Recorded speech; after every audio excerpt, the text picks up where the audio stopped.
BJP दफ्तर में सांसदों और नवनिर्वाचित विधायकों की बैठक खत्म, नए सीएम के साथ आगे की रणनीति पर चर्चा।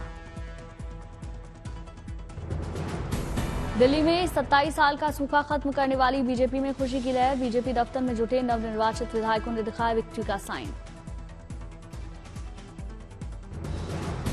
नई दिल्ली से बीजेपी के विजयी प्रत्याशी परवेश वर्मा ने बीजेपी चीफ जेपी नड्डा से मुलाकात की। जेपी नड्डा से हुई मुलाकात के कई मायने निकाले जा रहे हैं।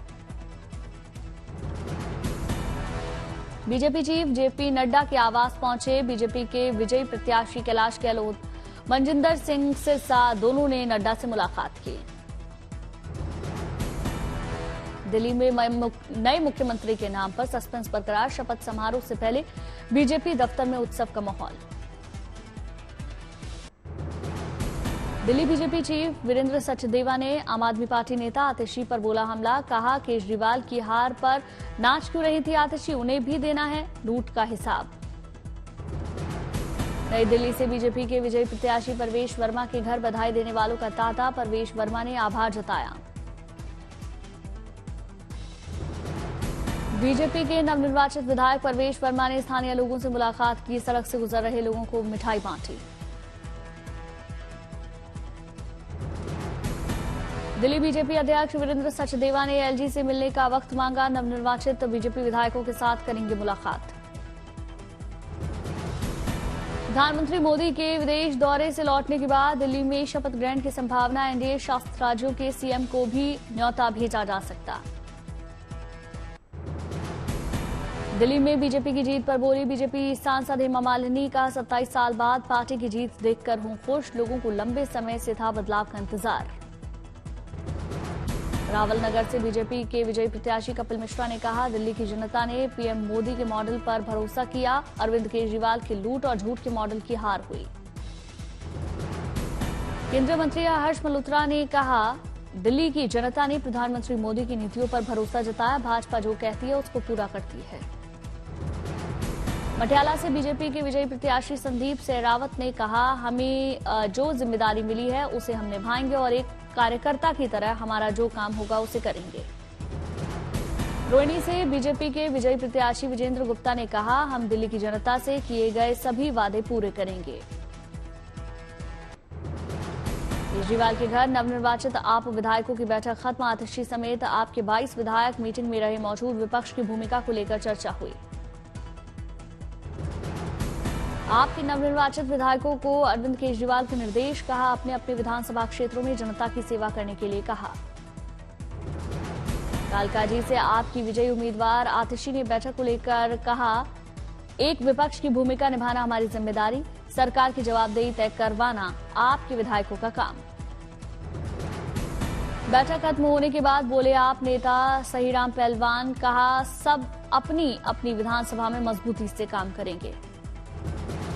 केजरीवाल से मिलने के बाद बोले आम आदमी पार्टी नेता मुकेश अहलावत, कहा हमें विपक्ष की भूमिका मजबूती से निभाने का आदेश। आपकी बैठक के बाद बोले मनीष सिसोदिया, कहा दिल्ली की जनता के बीच रहेंगे, जनता की हमेशा सेवा करते रहेंगे। जंगपुरा की जंग में मिली हार पर बोले सिसोदिया, कहा चुनाव में हार की समीक्षा जारी रहेगी। बीजेपी पर सिसोदिया ने लगाए गंभीर आरोप, कहा दिल्ली चुनाव में खुलेआम शराब और पैसे बांटे। आम आदमी पार्टी विधायक जुबैर अहमद का कांग्रेस पर निशाना, कहा चुनाव में कांग्रेस ने बीजेपी की बी टीम की भूमिका निभाई। दिल्ली में बीजेपी को मिली जीत पर आरजेडी नेता तेजस्वी की प्रतिक्रिया, कहा दिल्ली की जनता के निर्णय का सम्मान, जनता के किए वादे पूरा करे बीजेपी। उनका पहुंचे केजरीवाल को हराने वाले बीजेपी नेता प्रवेश वर्मा, भैरव मंदिर में पूजा अर्चना। अपने पिता साहब सिंह वर्मा की समाधि पर पहुंचे प्रवेश वर्मा, अर्पित की पुष्पांजलि, बोले यमुना की सफाई हमारी प्राथमिकता। हरियाणा के सीएम नायब सिंह सैनी मना रहे दिल्ली जीत का जश्न, हरियाणा भवन में जलेबी पार्टी का आयोजन। नायब सिंह सैनी ने केजरीवाल पर साधा निशाना, बोले खुद साफ नहीं कर पाई यमुना तो हरियाणा पर जहर मिलाने का आरोप लगाया। हरियाणा पे आरोप लगा दिया कि जहर मिला करके यमुना के पानी में हरियाणा दिल्ली को भेज रहा है। सीएम पद से आतिशी ने दिया इस्तीफा, उपराज्यपाल को सौंपा त्यागपत्र। एलजी ने दिल्ली विधानसभा को भंग किया। केजरीवाल पर जमकर बरसी स्वाति मालीवाल, कहा आम आदमी पार्टी केजरीवाल की जागी नहीं, मैंने भी 18 साल पार्टी को दिए। कनॉट प्लेस के हनुमान मंदिर पहुंची स्वाति मालीवाल, विधि विधान से दर्शन पूजन किया। दिल्ली चुनाव पर बिहार से बीजेपी को तेजस्वी का संदेश, कहा यह बिहार है, दिल्ली नहीं समझना पड़ेगा। संजय राउत का बीजेपी पर हमला, कहा जीत के लिए साम दाम दंड भेद का इस्तेमाल किया जा रहा। एलजी से मिले अरविंद सिंह लवली, प्रवेश वर्मा और कैलाश गहलोत मौजूद रहे। दिल्ली में कांग्रेस के प्रदर्शन पर बीजेपी नेता रविशंकर प्रसाद का तंज, कहा तीसरे चुनाव में कांग्रेस 0 बटा सन्नाटा। दिल्ली के एलजी पर आरजेडी नेता मनोज झा का तंज, कहा अब एलजी को नहीं निभानी होगी डबल यानी बीजेपी और उपराज्यपाल दोनों की भूमिका। केजरीवाल के घर पहुंचे आम आदमी पार्टी के बड़े नेता, विधानसभा चुनाव में हार का कर रहे मंथन।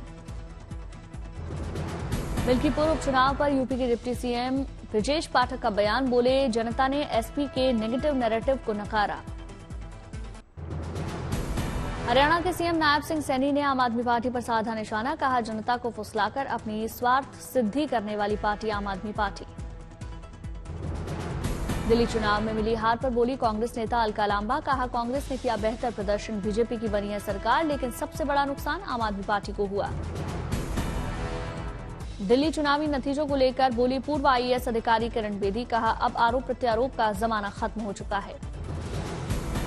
दिल्ली चुनाव में बीजेपी की जीत पर बोले बीजेपी सांसद रविशंकर प्रसाद, कहा हरियाणा महाराष्ट्र में जीते, दिल्ली में 2/3 बहुमत से जीते और अब बिहार की बारी। शालीमार बाग से बीजेपी की विजयी उम्मीदवार रेखा गुप्ता ने आम आदमी पार्टी पर निशाना साधा, कहा दिल्ली की जनता के हित में केजरीवाल ने नहीं किया कोई काम, दिल्ली के लिए ये आपदा थे। मालवीय नगर से बीजेपी के विजयी उम्मीदवार सतीश उपाध्याय पहुंचे शिव मंदिर, पूजा अर्चना कर आशीर्वाद दिया। बीजेपी के विजयी प्रत्याशी सतीश उपाध्याय ने निकाली धन्यवाद यात्रा, जीत के लिए जनता और कार्यकर्ता का आभार जताया। बीजेपी सांसद मनोज तिवारी ने केजरीवाल पर हमला बोला, कहा केजरीवाल क्यों रोकना चाहते हैं सीएजी रिपोर्ट, और विधानसभा के पहले सत्र में पेश की जाएगी सीएजी रिपोर्ट। जनकपुरी से बीजेपी के विजयी उम्मीदवार आशीष सूद ने केजरीवाल पर बोला हमला, कहा सदन में आनी चाहिए सीएजी रिपोर्ट, आपने भ्रष्टाचार को छुपाने के लिए रची साजिश। मुजफ्फराबाद से बीजेपी के विजयी प्रत्याशी मोहन सिंह बिष्ट का बड़ा बयान, कहा मुजफ्फराबाद का नाम बदलकर शिवपुरी या फिर शिव विहार करूंगा। एन बीरेन सिंह ने मणिपुर के मुख्यमंत्री पद से दिया इस्तीफा, राज्यपाल अजय कुमार भल्ला को इस्तीफा सौंपा। आज गृह मंत्री अमित शाह से मिले थे एन बीरेन सिंह, मणिपुर की मौजूदा हालात को लेकर काफी प्रेशर में थे एन बीरेन सिंह। मैतेई और कुकी समुदाय के संघर्ष के बीच एन बीरेन सिंह रणनीति नहीं आई उनकी काम, काफी समय से मणिपुर में हिंसा को लेकर एन बीरेन सिंह के इस्तीफे की हो रही थी मांग। कांग्रेस सांसद इमरान मसूद का एन बीरेन सिंह के इस्तीफे पर प्रतिक्रिया, कहा इतने लोगों की हत्या के बाद, पूरे प्रदेश को खाक करने के बाद, 2 समुदायों के बीच गहरी खाई खोदने के बाद दिया इस्तीफा। एन बीरेन सिंह के इस्तीफे पर बोली मणिपुर बीजेपी चीफ ए शारदा देवी, कहा राज्य की अखंडता को बचाने के लिए बीरेन सिंह ने दिया इस्तीफा, पार्टी के विधायकों में नहीं कोई मतभेद। छत्तीसगढ़ के बीजापुर में सुरक्षा बलों को मिली बड़ी कामयाबी, सुरक्षा बलों ने 31 नक्सलियों को मार गिराया, भारी मात्रा में गन गोला बारूद बरामद। केंद्रीय गृह मंत्री अमित शाह ने जवानों को बधाई दी, शाह ने 2026 तक नक्सलियों के खात्मे का संकल्प लिया। बीजापुर में सुरक्षा बलों को मिली कामयाबी पर बोले सीएम विष्णुदेव साय, कहा बहुत साहस के साथ लड़े हमारे जवान। नक्सलियों के खिलाफ लड़ाई के दौरान शहीद होने वाले 2 जवानों को सीएम ने श्रद्धांजलि दी, कहा 13 महीने में हमने नक्सलवाद के खिलाफ मजबूती से लड़ाई लड़ी। बीजापुर मुठभेड़ पर बोले बस्तर आईजीपी सुंदरराजन, कहा बीजापुर के नेशनल पार्क में नक्सलियों के मूवमेंट की मिली थी जानकारी, डीआरजी, एसटीएफ और संयुक्त बल ने मोर्चा संभाला। कोलकाता को लेकर केंद्रीय मंत्री धर्मेंद्र प्रधान का बड़ा बयान, कहा 2026 में बंगाल में बीजेपी की पूर्ण बहुमत वाली सरकार बनेगी। इंडिया गठबंधन पर बरसे धर्मेंद्र प्रधान, कहा कोई इंडिया अलायंस नहीं, ये सिर्फ प्रधानमंत्री और देश को गाली देने के लिए बना है।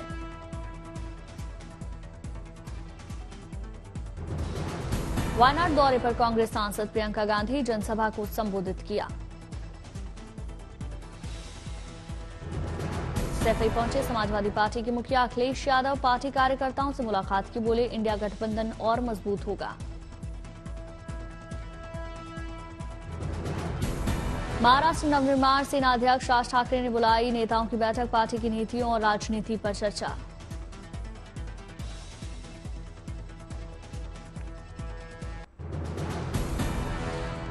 एरो इंडिया शो में हिस्सा लेने के लिए बेंगलुरु के HAL हवाई अड्डे पहुंचे रक्षा मंत्री राजनाथ सिंह, फूलों का गुलदस्ता देकर रक्षा मंत्री का स्वागत किया। एरो इंडिया शो को रक्षा मंत्री राजनाथ सिंह ने संबोधित किया, कहा एरोस्पेस क्षेत्र के भविष्य का साक्षी बनने को उत्सुक। भारतीय वायुसेना के प्रमुख air chief marshal AP Singh ने LCA तेजस में भरी उड़ान, सेना प्रमुख जनरल उपेंद्र द्विवेदी भी मौजूद रहे।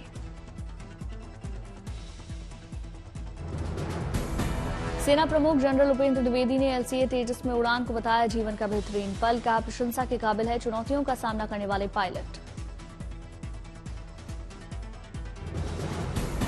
एरो इंडिया शो 2025 में Su-57 F-35 फाइटर जेट दिखाएंगे अपनी ताकत। बेंगलुरु में कल से एयर शो एरो इंडिया 2025 का आयोजन, 14 फरवरी तक एरो इंडिया शो ये चलेगा।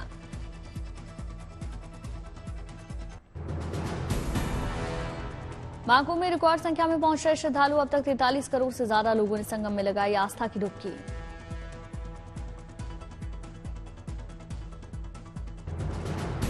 महाकुंभ में परिवार संग पहुंचे उत्तराखंड के CM पुष्कर सिंह धामी, उत्तराखंड मंडपम में सांस्कृतिक कार्यक्रम में शामिल हुए।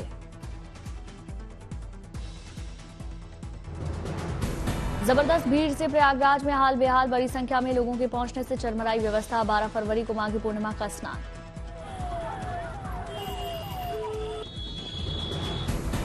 महाकुंभ के दर्शन करने वाले श्रद्धालुओं की सेवा के लिए हर वक्त चल रही यूपी रोडवेज की बसें, यात्रा में मिल रही सुविधाओं को लेकर श्रद्धालुओं की अलग अलग राय। महाकुंभ के दर्शन के लिए श्रद्धालुओं की लगातार बढ़ रही संख्या, अगले आदेश तक प्रयागराज संगम स्टेशन को बंद किया गया।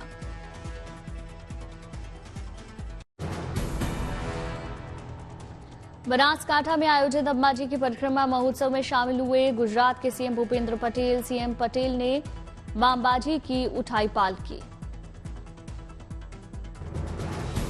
पक्षी प्रेमियों के लिए तमिलनाडु के CM MK स्टालिन ने बड़ी सौगात दी, कावेरी नदी के तट किनारे त्रिची बर्ड पार्क का शुभारंभ। 6 एकड़ में फैला है त्रिची बर्ड पार्क, देश विदेश समेत दुर्लभ किस्म के परिंदों के लिए बनाया गया है घरोंदा। कृत्रिम झरनों और नदियों ने पार्क की खूबसूरती बढ़ाई। ट्यूलिप प्रेमियों के लिए एक शानदार मौका, नीदरलैंड रेजिडेंस में खिले ट्यूलिप के रंग बिरंगे फूल, कई देशों की ट्यूलिप फूलों की प्रजातियों ने बिखेरी खूबसूरती। पुदुकोट्टई में मुनेश्वर मंदिर उत्सव के मैके पर जल्लीकट्टू कार्यक्रम, बेकाबू बैल को वश में करने के लिए युवाओं ने जोर लगाया।